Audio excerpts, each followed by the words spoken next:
Demi nama Bapa dan Putra dan Roh Kudus. Amin. Shalom, salam sejahtera untuk kita semua. Berjumpa kembali dengan saya, Frater Lawrence Benwaring, dalam edisi Renungan Harian Sabtu 13 November 2021. Pada hari ini kita akan bermenung bersama lewat bacaan-bacaan.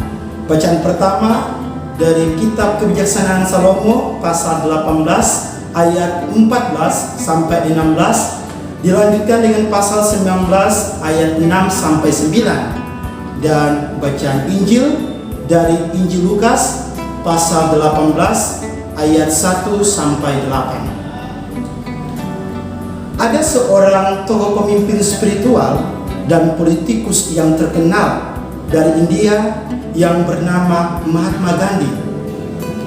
Ia berkata bahwa doa itu tidak meminta. Doa merupakan suatu kerinduan jiwa kita sekaligus pengakuan harian atas kelemahan diri kita.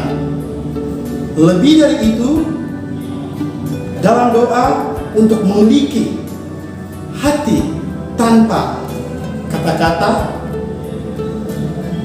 daripada kata-kata tanpa hati. Hal ini mau menunjukkan kepada kita bahwa doa merupakan hal yang terutama dan penting dalam kehidupan kita. Paus Fransiskus juga mengatakan bahwa doa adalah dialog kita dengan Tuhan, dan setiap makhluk dalam arti tertentu terlibat dalam dialog dengan Tuhan. Intinya, semuanya yang menjadi bagian dari dialog ini, yakni doa. Saudara-saudariku yang terkasih dalam Tuhan kita Yesus Kristus, Yesus dalam bacaan Injil hari ini menceritakan perumpamaan tentang hakim yang tidak benar. Melalui perumpamaan ini, Yesus mau menekankan dan menegaskan kepada para murid bahwa mereka harus selalu berdoa dengan tidak jemu-jemu. Maksud berdoa dengan tidak jemu-jemu artinya berdoa secara terus-menerus tanpa mengenal lelah. Menarik juga dalam bacaan Injil hari ini ditampilkan sosok seorang janda miskin yang lemah dan tertindas. Bahkan ia diperlakukan secara tidak adil oleh hakim yang lalim. Janda tersebut selalu datang kepada hakim dan berkata, "Belalah aku terhadap lawanku."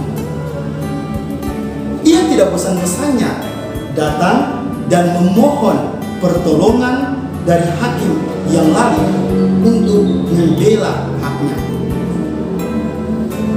Hakim yang lalim dilukiskan dalam bacaan Injil hari ini memiliki pribadi yang egois dan tidak menghormati siapapun. Karena itu, ia sudah menolak terus permohonan dari si janda tersebut.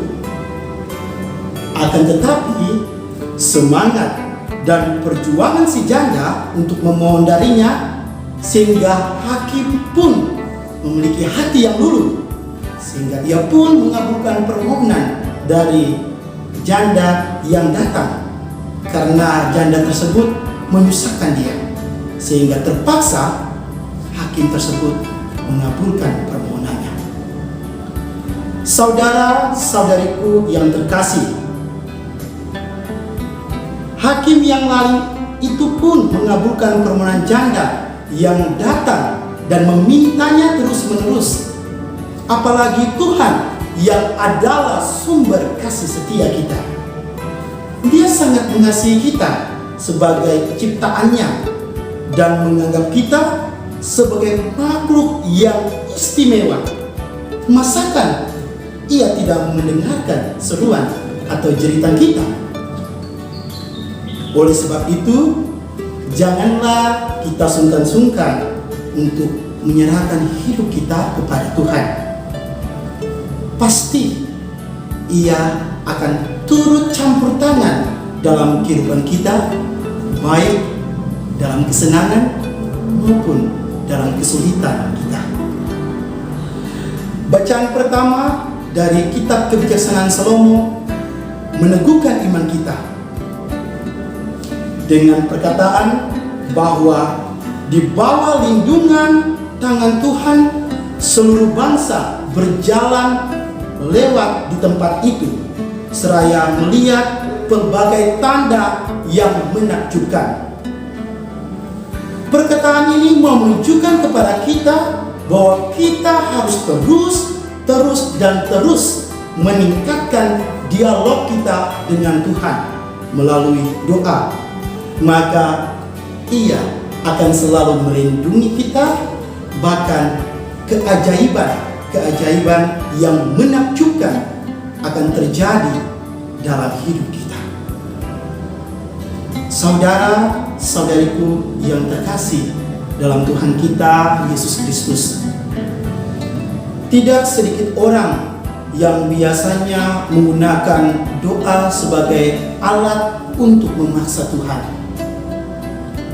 Berdoa yang benar ialah memohon kehendak Tuhan atas diri kita. Dengan kata lain, apa yang Tuhan inginkan dari kita sesuai dengan kebutuhan yang kita perlukan. Doa juga bukan sarana atau tempat pelarian diri kita, melainkan doa harus dijadikan sebagai tempat untuk memurnikan kesadaran kita, memurnikan kehendak dan kebebasan kita. Supaya apa? Supaya belas kasih Allah dinyatakan dalam tindakan kita. Paus Fransiskus pernah mengatakan bahwa kita adalah makhluk yang rapuh, tetapi kita tahu bagaimana berdoa yang merupakan martabat terbesar dan kekuatan kita. Sehingga Paus mendesak kita agar berdoa setiap saat dan dalam setiap situasi di mana saja kita berada.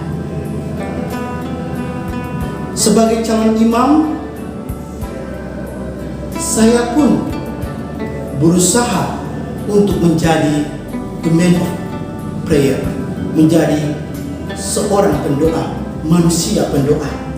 Sehingga doa menurut saya adalah makanan rohani sekaligus nutrisi yang dapat memurnikan, menyucikan, dan menguatkan panggilan saya sebagai calon imam. Berdoa dengan baik ialah berdoa dengan iman kita. Iman yang bekerja dalam ranah hati kita, yang tentunya berkaitan dengan hal-hal spiritual kita. Bukan berdoa dengan logika kita, dengan pemikiran kita, yang mana kita mengandalkan otak kita, hal-hal yang fisik. Oleh karena itu, dari pernyataan saya, hal ini mau menunjukkan bahwa unsur terpenting dalam doa yakni didasarkan dengan ketulusan dan kerendahan hati. Dengan demikian, melalui bacaan-bacaan hari ini, Yesus pun mengajak saya, Anda, dan kita pun semua untuk selalu berdoa secara terus-menerus tanpa mengenal lelah.